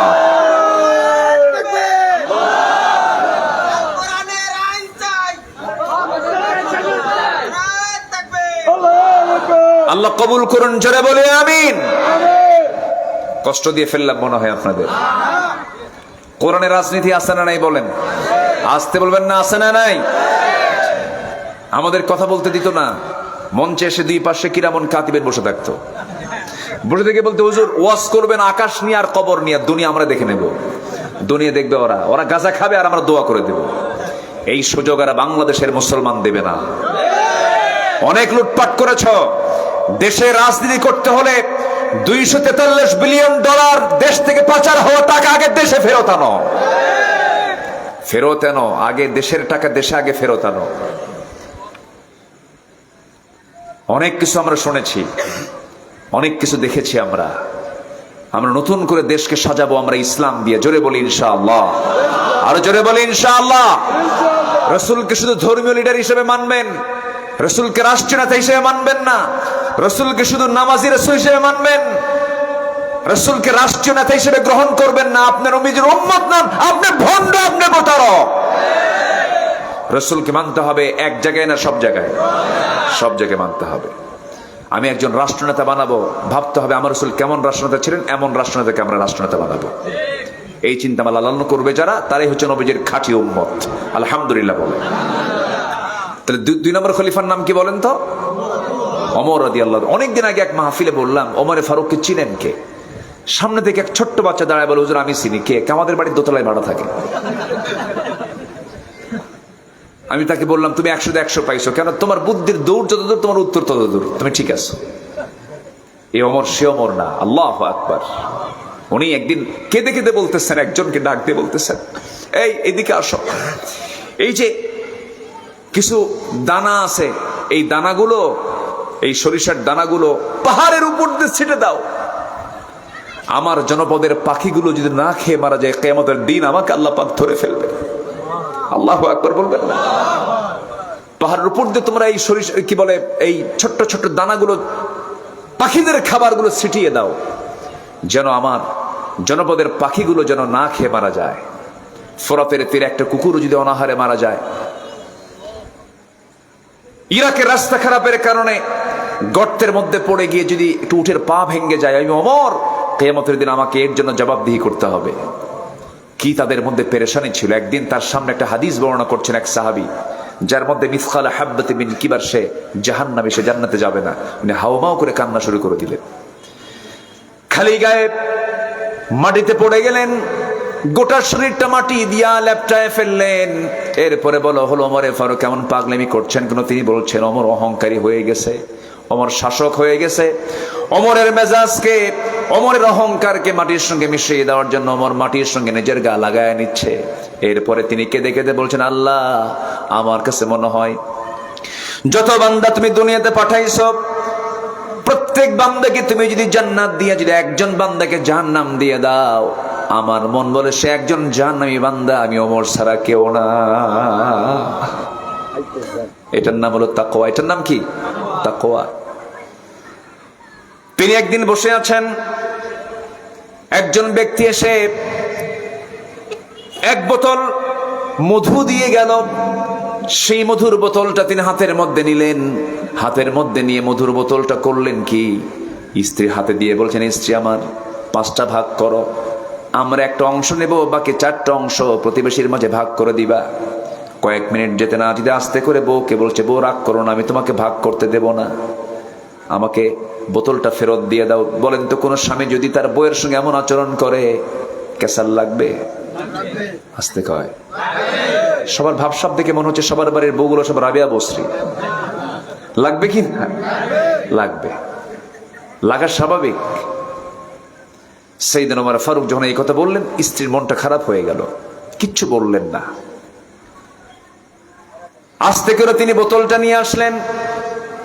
বোতল নিয়ে এসে আরেক প্রতিবেশীর সামনে এসে বলছেন, শোনো আমার প্রতিবেশী, এই যে বোতলটা দিয়ে গেলাম, সমান 5 ভাগে ভাগ তুমি করবে মধুগুলো, আমাকে 1 ভাগ দেবে। 1 ভাগ তিনি নিলেন। স্ত্রীর সামনে গিয়ে বলছেন, স্ত্রী আমার, আমি তোমাকে দারুণ মহব্বত করি, আমি তোমাকে বিশ্বাস করি, আমি রাষ্ট্র চালাই, তুমি আমার পরিবার চালাও। তুমি যদি পরিবার না চালাতে আমি রাষ্ট্র কাজ করতে পারতাম না। তুমি আমার অনেকগুলো কাজ তুমি আগায় দাও, আমি তোমার সমস্ত কাজের জন্য কৃতজ্ঞতা প্রকাশ করছি, আমাকে মাফ করে দিও, আমি তোমাকে সন্দেহ করি নাই, আমি তোমাকে মহব্বত করি, কিন্তু মধুভাগের দায়িত্ব তোমার হাত থেকে আমি কেন ছিনিয়ে নিলাম? এর কারণটা হলো, মধু ভাগ করতে না, তুমি সমান ভাগে ভাগ করবে, কিন্তু ঠিক আছে, কিন্তু কিছু অংশ মধু যে হাতে লেগে যাবে, হাতে লেগে থাকে মধু, সেটা 1 ফোঁটা হোক, 2 ফোঁটা হোক, 3 ফোঁটা হোক, এতটুকুন মধু আমাদের ভাগে বেশি আসুক এটা চাই নাই মনে করে মধু ভাগের দায়িত্ব আমি অন্যের কাঁধে দিয়ে দিয়েছি। এটার নাম কি? জোরে কন, আরো জোরে। জমিতে আপনি ধান লাগাতে গেলেন, কোদাল নিয়ে আপনি আইলের কাছে চলে গেলেন, দেখবেন কিছু কিছু চাষি আছে আইলের কাছে গেলে পরে কোদালের মাথা খারাপ। কিসের মাথা খারাপ? কোদালের। কার মাথা খারাপ হয়? কোদালওয়ালার। কোদালওয়ালার। কোদাল মারতে মারতে জমির আইল চিকন করতে করতে এমন চিকন করে ফেলে, হাঁটার মতো কোনো কায়দা নাই, শুধু যুদ্ধ চলে। কোথায় কোথায় যুদ্ধ চলে? ওদিক থেকে ওই যুদ্ধ চলে, ওদিক থেকে ওই যুদ্ধ চলে, দুজন যুদ্ধ করতে করতে এমন চিকন বানা ফেলে, পুল সিরাত ফেল, আইল খুঁজেই পাওয়া যায় না। এগুলোর নাম তাকওয়া নয়। ওমরে ফারুক রাদিয়াল্লাহু তাআলা আনহু তিনি ঘোড়া কিনতে গেছেন, সেই সময় ঘোড়া ছিল প্রয়োজনীয় জিনিস। এখন যেমন মানুষ হোন্ডা কিনতে যায়, সাইকেল কিনতে যায়, সেই সময় মানুষ কি কিনতে যেত? ঘোড়া কিনতে যেত। ঘোড়া কিনতে গেছেন, ঘোড়াওয়ালার সঙ্গে দাম দর সব ঠিকঠাক হয়ে গেছে। ঘোড়াটা তিনি হাতে নিয়েছেন, লাগাম তিনি হাতে নিয়েছেন, টাকাটা বুঝাইয়া দিয়েছেন। ঘোড়ার পেটে চড়ে বাড়ি পর্যন্ত আসতে নিয়ে মাঝপথে ঘোড়ার 4টা পা অকেজো হয়ে পড়ে গেছে। অকেজো ঘোড়া নিয়ে ঘোড়া বিক্রেতার সামনে দাঁড়িয়ে চক্ষু লাল বানায় বলছেন, ফাইজলামি করো, আমার অসুস্থ ঘোড়া দিছো কেন? ঘোড়া নেবো না, টাকা দাও। ঘোড়াওয়ালা বলছে, আমিরুল মুমিনিন, আমি আপনাকে সুস্থ ঘোড়া দিয়েছি, কেন আমি নেব না, টাকা ফেরত দাও, ঘোড়া নিয়ে নাও। কেন আমি দেব না, না আমি ঘোড়া নেব না। দুজন চরম দ্বন্দ্ব লেগেছে। এক পর্যায়ে ঘোড়া বিক্রেতা বলছে, আমিরুল মুমিনিন, এই বিচারের রায়টা আমরা দুজন মিলাতে পারবো না, চলুন আমরা আদালতে যাই। কোথায় যাই? কারে কয়? বলেন কারে কয়? আদালত কার নির্দেশে চলে? চিন্তা করেন। একজন বিচারপতি বিচার করবেন, বিচারপতির চিফ জাস্টিস, বিচারপতির বিচারপতি হচ্ছেন ওমরে ফারুক রাদিয়াল্লাহু তাআলা আনহু। তার বিরুদ্ধে একজন সাধারণ ঘোড়া বিক্রেতা বলতে, চলো আমরা আদালতে চলে যাব। আদালত কত স্বাধীন ছিল, বিচার বিভাগ কত স্বাধীন ছিল, চলো যাই। চলে গেলেন। চলে যাওয়ার পরে বিচারপতি সাইয়েদনা ওমর ফারুককে দেখা মাত্রই আস্তে করে সম্মান করে দাঁড়ায় গিয়ে বলছেন, হুজুর আমিরুল মুমিনিন, আপনি এই জায়গায় কেন? তিনি বলছেন, ঠিক আছে, তোমার চেয়ারে তুমি বসো, প্রার্থী হয়ে আসছি, বিচার প্রার্থী হয়ে আসছি। এই যে ঘোড়াওয়ালা আমার বিরুদ্ধে বিচার দিছে, আমারটাও শোনো, ওরটাও শোনো। দুইজনের কথা শোনার পর সেই সময় তুমি রায় দিবা, আমাকে দেখে নয়। আনতাহকুমু বিল আদল, আনতাহকুমু বিল আদল, ইয়াদিলু হুয়া আকরাবু লিত্তাকওয়া, ইয়াদিলু হুয়া আকরাবু লিত্তাকওয়া। ইতিদাল, এটাই হলো সবচেয়ে বড় তাকওয়া। এরপরে তিনি বললেন, তুমি বিচার করো। দুই পক্ষের কথা শোনার পরে কাজী সুরাইহ ইবনুল হারিস আল কিন্দি রাহমাতুল্লাহ আলাইহি তিনি বললেন, আমিরুল মুমিনিন, দুঃখিত, আজকের এই বিচারের রায়টা আপনার বিরুদ্ধে চলে যাবে। কেন? বুঝাইয়া দাও। আপনি আমার সামনে সুন্দর করে কথা বলছেন, আপনি এই অবস্থায় সশরীরে সুস্থ অবস্থায় বাড়ি ফিরবেন, তার কি কোনো গ্যারান্টি আছে নাকি? না। ঘোড়া তো একটা প্রাণী, অসুস্থ হতেই পারে। লেনদেন হয়ে গেছে, সবকিছু চুক্তি কমপ্লিট হয়ে গেছে, টাকা দিয়েছেন, জিনিস বুঝে নিয়েছেন, প্রাণী বুঝে নিয়েছেন। আপনার মালিকানা আসার পরে ঘোড়া অসুস্থ হয়ে গেছে, এটা আপনার লস। কিচ্ছু বললেন না, মাথা নিচু করে আস্তে করে বের হয়ে চলে আসলেন। পরের দিন মাজলিসে শুরার বৈঠকে তিনি সিদ্ধান্ত জানায়া দিলেন, একজন বিচারপতি আছে, আঞ্চলিক বিচারপতি, কত বড় সাহস তার, কি তাকওয়া তার। আমি ওমর আমার দিকে তাকায়া বিচার করলো না, সে আল্লাহর দিকে তাকায়া বিচার করলো। ওকে নর্মাল জাস্টিস না বানায়া তাকে সেন্ট্রাল জাস্টিস বানায়া দিলাম। আল্লাহু আকবার বলেন। এটার নাম কি? তাকওয়া। এই গুণগুলো আনতে হবে আমাদের মাঝে। এই সমস্ত গুণগুলো আনলে পরে আল্লাহ রাব্বুল আলামিন বলছেন তুমি সফল হয়ে যাবে।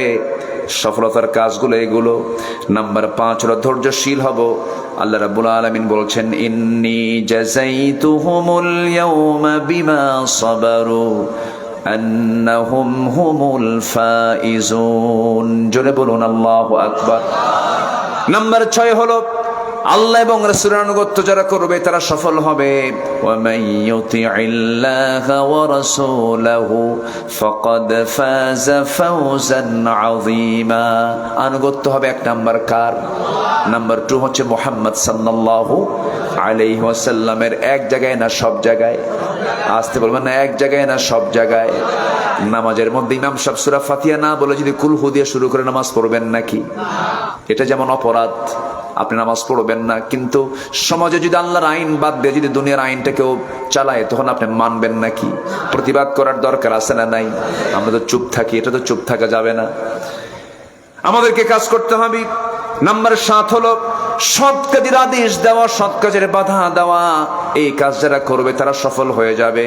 ওয়ালতাকুম মিনকুম উম্মাতুন ইয়াদউনা ইলাল খায়রি ওয়া ইয়া'মুরুনা বিল মা'রুফি ওয়া ইয়ানহাউনা আনিল মুনকার ওয়া উলাইকা হুমুল ফাইজুন। জোরে বলুন আল্লাহু আকবার। নাম্বার 8 হলো তওবা করা। কি করা বলেন? তওবা করা। তুবু ইলাল্লাহি জামিআন আইয়ুহাল মুমিনুনা লাআল্লাকুম তুফলিহুন। জোরে বলুন আল্লাহু আকবার। সূরা নূর আয়াত নাম্বার 31 আল্লাহ বলছেন তওবা করো তোমরা সফল হবে। কি হবে? সফল হবে।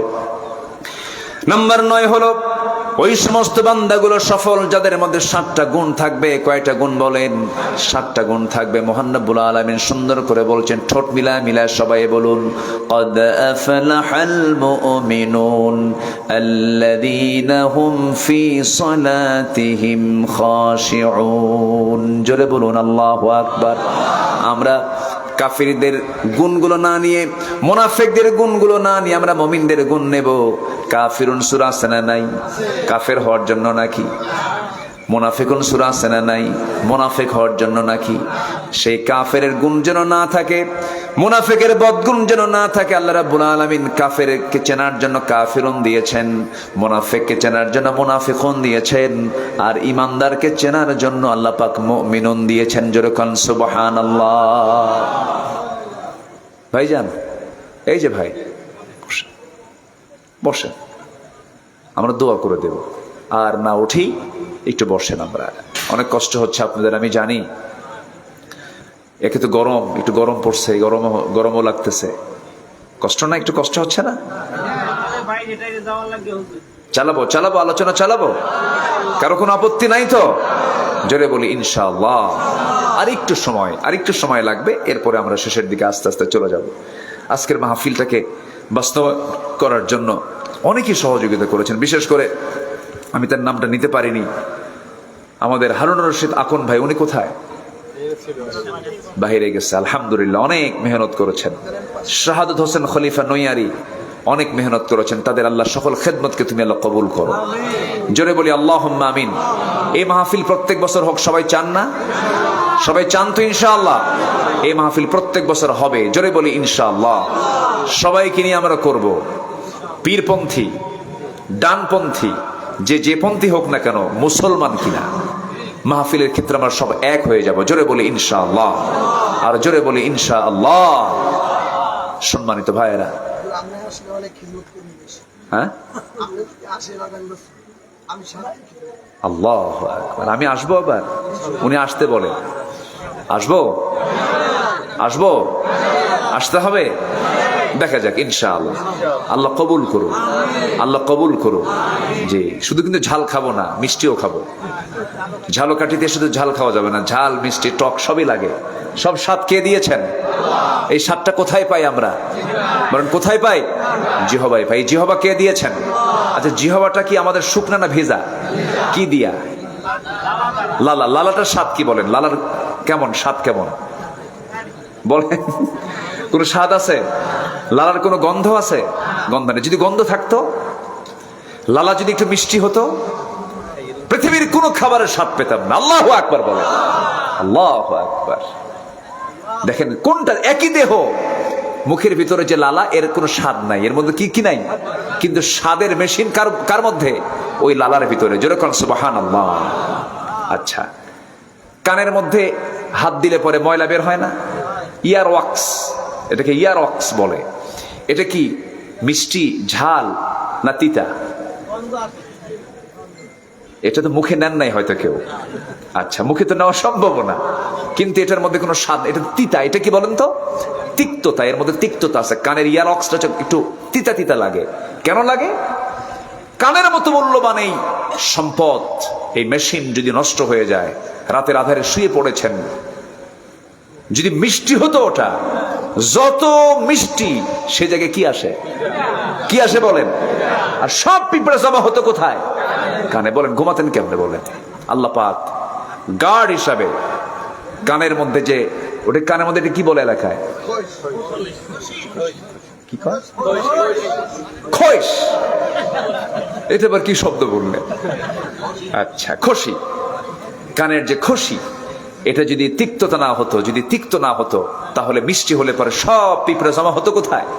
কানে। কান নষ্ট হয়ে যেত। আল্লাহ পাক দেখেন কান দিয়েছেন, আবার ওর মধ্যে এমন একটা মানে মানে খোশ দিয়েছেন, এমন একটা জিনিস দিয়ে রাখছেন যেন পিঁপড়া ঢুকলেও যেন তাড়াতাড়ি বের হয়ে বাসে।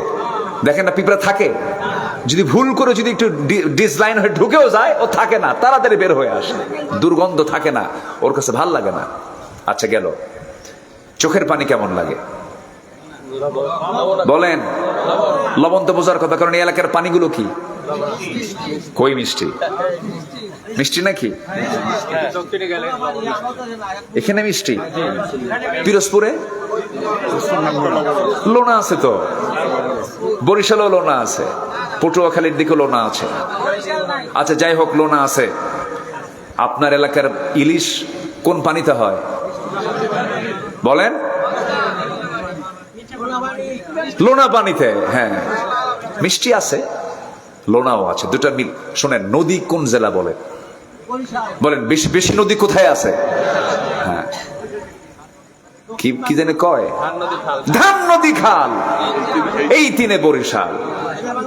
সব নদী আছে, মিঠা নদী আছে, খরস্রোতা আছে, জোয়ার আছে, ভাটা আছে, এই মিলেই তো বরিশাল। বলি আলহামদুলিল্লাহ। লোনা। তাহলে চোখের পানি কি বলেন তো? লোনা। চোখের পানি লোনা কেন? চোখের পানি এই জন্য লোনা, আল্লাহ রাব্বুল আলামিন এই জন্য লোনা করে দিয়েছেন। এই যে আমরা নদীর পানি, খালের পানিগুলো মিঠা, এই পানিগুলো জমা হয় সমুদ্রে গিয়ে, সমুদ্রের পৃথিবীর সকল 7 সমুদ্রের পানিগুলো মিঠা না লবণ? লবণ। লবণের জন্য করা হয়েছে, সমস্ত জীবাণুগুলো গিয়ে সব জমা হয় সমুদ্রে। সমুদ্রের সে লোনা পানি, সেই লবণগুলো সমস্ত জীবাণুকে ধ্বংস করে ফেলে। আপনার শরীরে মুখে টনসিল হয়েছে, টনসিলটা ফুলে গেছে, ডাক্তারে বলে দেয় লবণ পানি দিয়ে একটু গার্গিল করবেন, জীবাণু নষ্ট হয়ে যাবে, জীবাণু মরে যাবে। লবণ থাকে যেখানে, সেখানে জীবাণু বসবাস করতে পারে না। আল্লাহ রাব্বুল আলামিন আপনার চোখের মধ্যে পানিটা আল্লাহ পাক লবণ করে দিয়েছেন, স্থায়ী মলম আকারে দিয়ে দিয়েছেন। আবার সকালবেলা পিচ্ছিল পদার্থ বের হয়, এটাও আপনার জন্য মলম। আল্লাহ শুধু চোখ বানায় দেন নাই, দেখেন একই দেহ, এই চোখের পেছনে এক্সট্রা করে মেশিন আছে, সেই মেশিন দিয়ে লবণ পানি বের করে মলম দিয়ে আল্লাহ পাক চোখটাকে ভালো রেখে দেয়। তাহলে চোখের পানি লোনা। চোখের পানি কি? লোনা। কানের ইয়ার অক্সর তিতা। আবার মুখের যে জিহবা আছে, জিহবার চতুর্পাশে যে লালাগুলো পড়ে, সেই লালার মধ্যে কোনো স্বাদ নাই। এর যদি মিষ্টি হতো, পৃথিবীর সমস্ত খাবারগুলো তিতা লাগতো, খাবারের কোনো স্বাদ পেতেন না। খাবার জিহ্বায় লাগার সঙ্গে সঙ্গে, এটা পোয়া মাছ, পোয়া মাছ আছে না এখানে, এটা সরিষার ভর্তা, এটা আলু ভর্তা, এটা বেগুন ভর্তা, এটা লোট্টা ফিশ, এটা পুঁটি মাছ, এটা ইচা মাছ। এই যে হাজারো স্বাদ আল্লাহ রাব্বুল আলামিন একটা মেশিনের মধ্যে দিয়েছেন, জিহ্বার মধ্যে দিয়েছেন। আর এই জিহ্বাটাকে ভিজিয়ে রেখেছেন স্বাদহীন পানি দিয়া, স্বাদহীন লালা দিয়া। জোরে কোন সুবহানাল্লাহ। আল্লাহ রাব্বুল আলামিন এত সুন্দর করে নিপুণ সৃষ্টিকারী তিনি। আমাকে আপনাকে কত সুন্দর করে বানিয়ে দিয়েছেন, মাথা থেকে পা পর্যন্ত একটু তাকায় দেখেন কি সুন্দর করে বানানো হয়েছে। মাথার চুল আল্লাহ পাক কত সুন্দর করে দিয়ে দিয়েছেন। এরপরে মাথার চুল থেকে পার গোড়ালি পর্যন্ত প্রত্যেকটা অঙ্গ প্রত্যঙ্গের নিয়ামত কার? আসতে বলবেন না, কার? আল্লাহর। হাতের জায়গায় হাত দিয়েছেন, কানের জায়গায় কান দিয়েছেন, নাকের জায়গায় নাক দিয়েছেন, মুখের জায়গায় মুখ দিয়েছেন, কপালের জায়গায় কপাল দিয়েছেন। যে জায়গায় চুল দরকার সেখানে চুল দিয়েছেন, যেখানে চুল দরকার নেই সেখানে চুল দেন নাই। একই চামড়ার ভিতরে এক একটা চামড়ার এক একটা কাজ। মুখের চামড়ার ঠান্ডার পরিমাণ কম, বুকের চামড়ার ঠান্ডার পরিমাণ বেশি। একই চামড়া, বিভিন্ন চামড়া বিভিন্ন রকম আল্লাহ রাব্বুল আলামিন বিভিন্ন ধরন দিয়ে দিয়েছেন। এগুলো সব যিনি করে দিয়েছেন তিনি আমার। জোরে বলুন, চিল্লা বলুন, কে? অতএব শুকরিয়া আদায় করব কার? আল্লাহ পাকের। এবং স্বতন্ত্র করে বানিয়েছেন। আমার ভাইয়ের হাত, মুরব্বির হাত, আমার হাত কোনোদিন মিলবে না। ওনার এমন কি গোটা দেহ তো আছেই, নখের যে অগ্রভাগ, এই যে 5টা আঙ্গুল, 5টা আঙ্গুলের যে অগ্রভাগ, বালা কাদিরিন আলা আন নুসাওয়িয়া বানানা, আল্লাহ বলছেন আমি তোমার এমন রব যে রব নখের অগ্রভাগের হাফ ইঞ্চি জায়গাও একটার সঙ্গে আরেকটা মিল রাখি নাই। যেরকম সুবহানাল্লাহ। মিল থাকলে রেজিস্ট্রি অফিস কি চলতো নাকি? রেজিস্ট্রি অফিস চলতো? কোন ইমিগ্রেশন চলতো নাকি? হজে ইমিগ্রেশন পার হওয়া লাগে, ফিঙ্গার প্রিন্ট নিয়ে নেয়, আই প্রিন্ট নিয়ে নেয়। চোখের সঙ্গে কারো মিল নাই, চোখের প্রিন্ট আছে, আঙ্গুলের প্রিন্ট আছে, জিহবার প্রিন্ট মিল নাই, চামড়ার প্রিন্ট মিল নাই। আপনার চামড়ার বাকল এখান থেকে উঠে গেছে, রোড অ্যাক্সিডেন্ট করেছেন, এই চামড়াটা নাই। ডাক্তাররা সার্জারি করে এই চামড়া, এটাকে সুন্দর করার জন্য এটা দেখা যায় নিতম্বের চামড়া অথবা ভিতরের কোনো সাইডের চামড়া নিয়ে আসে, সেখান থেকে কেটে এখানে লাগায় দেয়। গরুর চামড়া দিলে হবে নাকি? বাবার চামড়া ছেলেকে দিলে হবে নাকি? ছেলের চামড়া বাবাকে দিলে হবে নাকি? হবে না। আপনার চামড়া এক্সট্রা করে আল্লাহ রাব্বুল আলামিন কিছু জায়গায় গোশত বাড়ায় দিয়ে সেখান থেকে কেটে নিয়ে তুমি এই জায়গায় লাগায় নাও। আল্লাহু আকবার বলো। হার্ট স্ট্রোক হয়েছে, আপনার অপারেশন করা দরকার, এক্সট্রা রগ দরকার, বাইপাস সার্জারি করতে হবে, বাইপাসের জন্য এক্সট্রা করে রগ লাগবে। সেই রগ গরুর রগ নাকি? ছাগলের রগ নাকি? বাবা দিয়ে ছেলে নাকি? না। আল্লাহ পাক আপনার বডির মধ্যে এক্সট্রা করে কিছু লম্বা রগ সেট করে দিয়েছেন। আগে বুক না চিরে, আগে পাটা চিরে নিয়ে পায়ের নিচের দিকে কিছু এক্সট্রা রগ আছে, সেই রগটাকে অপারেশন করে বের করে সেই রগ বুকের সঙ্গে লাগায়া, হার্টের সঙ্গে লাগায়া ডাক্তার অপারেশন করে দেয়। যেরকম সুবহানাল্লাহ। শুকরিয়া আদায় করবো ডাক্তারের না আল্লাহর। কার কার কার? রগ না দিলেও অপারেশন হতো। রগ দিয়েছেন কে? প্রশংসা কার? আল্লাহ। আল্লাহ কি দেননি, কি দেননি। আমার কাছে মনে হয় কি জানেন, এই নাক, এই মুখ, এই কান, এই চোখ, পদ্মা, মেঘনা, যমুনা যত বড় তার চেয়ে বড়। আল্লাহু আকবার বলো। এরপরও বান্দাকে আল্লাহ আমারে দেখি না, আল্লাহ আমারে দেখেন। আল্লাহ সব দিয়ে দিয়েছেন। এখন আমাদের কাজ হচ্ছে আমরা হুকুমটা মানবো কার? যে হুকুমটা মানবো কার? এক জায়গায় না সব জায়গায়? নামাজ পড়বো কয় ওয়াক্ত? নামাজ পড়বো কয় ওয়াক্ত? কারা কারা পড়বেন একটু হাত তুলে দেখেন থেকে। 5 ওয়াক্ত নামাজ পড়বেন কারা কারা? জোরে বলি ইয়া আল্লাহ, আমাদেরকে 5 ওয়াক্ত সালাত আদায় করার তৌফিক তুমি আল্লাহ দিয়া দাও। জোরে বলি আমিন। আরো জোরে আমিন। হাত নামান। আমরা যখন পৃথিবীতে আসি না, আমরা কার পেটে ছিলাম? বলেন কার পেটে? খাওয়াইছে কে? মা। খাওয়াইছে কে? পায়খানা করছি, পেশাব করছি, কিছুই লাগে নাই। মার পেটে পেশাবও নাই, পায়খানাও নাই, সব মেইনটেইন করে দিয়েছেন তিনি আমার কে? আল্লাহ। দুনিয়াতে সে পেশাব আর পায়খানা, দুনিয়াতে সে কি? পেশাব আর পায়খানা। জান্নাতে পেশাবও নাই, পায়খানা নাই, মার পেটের মতো। জান্নাতের মধ্যে কোনো পেশাব পায়খানা হবে না। সুবহানাল্লাহ বলেন, আল্লাহু আকবার বলেন। সেই মার পেটে হচ্ছে 3টা অন্ধকার। মার পেটে কয়টা অন্ধকার বলেন? 3টা অন্ধকার। এই 3টা অন্ধকার আমাকে রেখেছেন তিনি কে? এটা বিজ্ঞান বলতেছে আজকে যে মার পেটের মধ্যে 3টা অন্ধকার। আল্লাহ রাব্বুল আলামিন আজ থেকে 1500 বছর আগে এই বক্তব্য আগিয়ে দিয়ে দিয়েছেন। আল্লাহ রাব্বুল আলামিন বলেন, ইয়াখলুকুকুম মিন বুতুনি উম্মাহাতিকুম খালকাম মিন বা'দি খালকিন ফি যুলুমাতিন সালাস যালিকুমুল্লাহু রাব্বুকুম লাহুল মুলক লা ইলাহা ইল্লাহু ফাআন্না তুসরাফুন। জোরে বলুন আল্লাহু আকবার। আরো জোরে আল্লাহু আকবার। তিনি তোমাদের সৃষ্টি করেন তোমাদের মাতৃগর্ভে, এক সৃষ্টির পর আর এক সৃষ্টি, ত্রিবিধ অন্ধকার। 3টা অন্ধকার। কয়টা অন্ধকার বলেন? 3টা অন্ধকার। তিনি আল্লাহ, তিনি তোমার প্রভু, যিনি তোমাকে ত্রিবিধ অন্ধকারে বানিয়েছেন। এটাকে আজকে বিজ্ঞান গবেষণা করে বলতেছে প্রথম অন্ধকার হলো পেটের দেয়াল, পেটের দেয়াল, অ্যাবনোমিনাল ওয়াল। নাম্বার 2 হলো, দ্বিতীয় অন্ধকার হলো গর্ভাশয়ের দেওয়াল। গর্ভাশয়ের দেওয়াল, অভ্যন্তরীণ স্তর, যেখানে ভ্রূণ অবস্থান করে এবং সুরক্ষিত থাকে। নাম্বার 3 হলো অ্যামনিওটিক মেমব্রান। অ্যামনিওটিক মেমব্রান, পাতলা স্তর যা ভ্রূণকে ঘিরে থাকে, অ্যামনিওটিক ফ্লুইড দিয়ে সুরক্ষা দিয়ে দেয়। আল্লাহ আজকে থেকে 1500 বছর আগে ত্রিবিধ অন্ধকারের কথা বলেছেন। আজকে বিজ্ঞান বলতেছে আল্লাহ পাক প্রত্যেক সন্তানকে 3টা অন্ধকারের মধ্যে রেখে দিয়েছেন। যেরকম সুবহানাল্লাহ। সব অবদানগুলো কার? আল্লাহ। অতএব আমরা সব ভুলে যেতে পারি, কিন্তু আল্লাহকে ভোলা যাবে। আজ ভোলা যাবে। নাম্বার 2 হলো মুমিনরা সফল হবে। নাম্বার 2, তার মধ্যে গুণ থাকতে হবে। কথা বেশি না কাজ বেশি? বলেন, কথা বেশি না কাজ বেশি?